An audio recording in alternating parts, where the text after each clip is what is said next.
ایمان کو تازہ کر دینے والا ایسا قصہ جس میں ایک نیک سیرت لوہار کی فریاد سے بادشاہ وقت کی نیندیں حرام ہو گئیں۔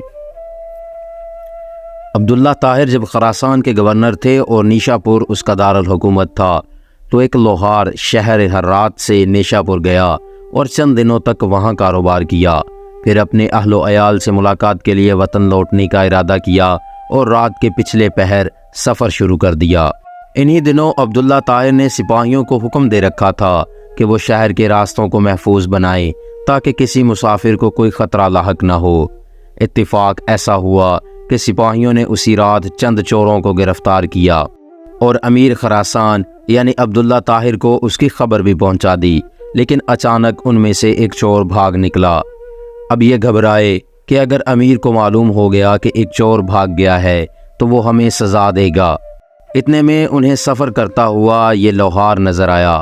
انہوں نے اپنی جان بچانے کی خاطر اس بے گناہ شخص کو فوراً گرفتار کر لیا اور باقی چوروں کے ساتھ اسے بھی امیر کے سامنے پیش کر دیا۔ امیر خراسان نے سمجھا کہ یہ سب چوری کرتے ہوئے پکڑے گئے ہیں، اس لیے مزید کسی تفتیش و تحقیق کے بغیر سب کو قید کرنے کا حکم دے دیا۔ نیک سیرت لوہار سمجھ گیا کہ اب میرا معاملہ صرف اللہ جل شانہ کی بارگاہ میں ہی حل ہو سکتا ہے اور میرا مقصد اسی کے کرم سے حاصل ہو سکتا ہے، لہٰذا اس نے وضو کیا اور قید خانہ کے ایک گوشہ میں نماز پڑھنا شروع کر دی۔ ہر 2 رکعت کے بعد سر سجدے میں رکھتا اور اللہ تعالیٰ کی بارگاہ میں رکعت انگیز دعائیں اور دل سوز مناجات شروع کر دیتا اور کہتا، اے میرے مالک، تو اچھی طرح جانتا ہے کہ میں بے قصور ہوں۔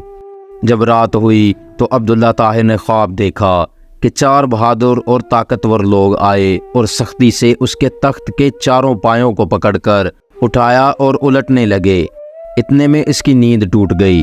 اس نے فوراً لا حول ولا قوت الا باللہ پڑھا، پھر وضو کیا اور اس احکم الحاکمین کی بارگاہ میں 2 رکعت نماز ادا کی، جس کی طرف ہر شاہ و گدا اپنی اپنی پریشانیوں کے وقت رجوع کرتے ہیں۔ اس کے بعد دوبارہ سویا تو پھر وہی خواب دیکھا۔ اس طرح 4 مرتبہ ہوا۔ ہر بار وہ یہی دیکھتا تھا کہ چاروں نوجوان اس کے تخت کے پایوں کو پکڑ کر اٹھاتے ہیں اور الٹنا چاہتے ہیں۔ امیر خراسان عبداللہ طاہر اس واقعے سے گھبرا گئے اور انہیں یقین ہو گیا کہ ضرور اس میں کسی مظلوم کی آہ کا اثر ہے۔ امیر خراسان نے رات ہی میں جیلر کو بلوایا اور اس سے پوچھا کہ بتاؤ، تمہارے علم میں کوئی مظلوم شخص جیل میں بند تو نہیں جس کے ساتھ زیادتی ہو گئی ہو؟ جیلر نے عرض کیا، عالی جاں، میں یہ تو نہیں جانتا کہ مظلوم کون ہے، لیکن اتنی بات ضرور ہے کہ میں ایک شخص کو دیکھ رہا ہوں جو جیل میں نماز پڑھتا ہے اور رکعت انگیز دل سوز دعائیں کرتا ہے اور اپنا سر سجدے میں رکھی رکھتا ہے اور بہت دیر تک سجدے میں روتا رہتا ہے۔ امیر نے حکم دیا اسے فوراً حاضر کیا جائے۔ جب وہ شخص امیر کے سامنے حاضر ہوا تو امیر نے اس کے معاملہ کی تحقیق کی۔ معلوم ہوا کہ وہ بے قصور ہے۔ امیر نے اس شخص سے معذرت کی اور کہا، آپ میرے ساتھ 3 کام کیجئے۔ نمبر 1 یہ کہ آپ مجھے معاف کر دیجئے۔ نمبر 2 یہ کہ میری طرف سے 1000 درہم قبول فرمائیں، اور نمبر 3 کہ جب بھی آپ کو کسی بھی قسم کی پریشانی درپیش ہو تو میرے پاس تشریف لائیں تاکہ میں آپ کی مدد کر سکوں۔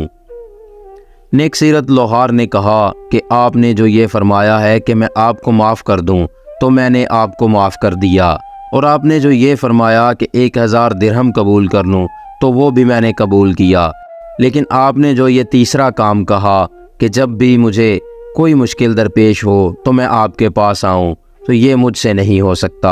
امیر نے پوچھا، یہ کیوں نہیں ہو سکتا؟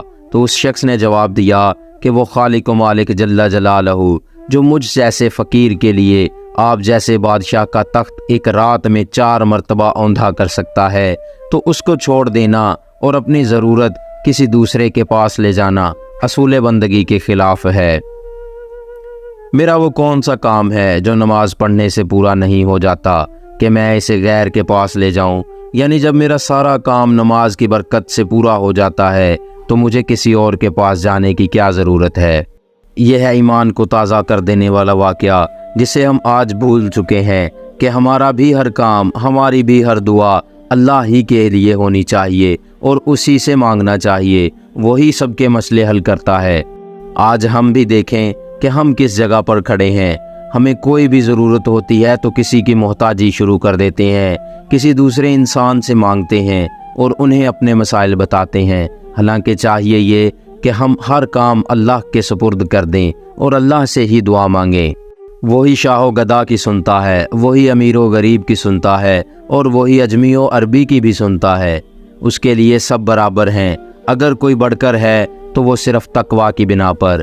اللہ پاک ہمیں اور آپ کو اللہ کے سامنے جھکنے اور اسی سے مانگنے کی توفیق عطا فرمائے، آمین۔ امید کرتا ہوں آج کی ویڈیو آپ کو پسند آئی ہوگی۔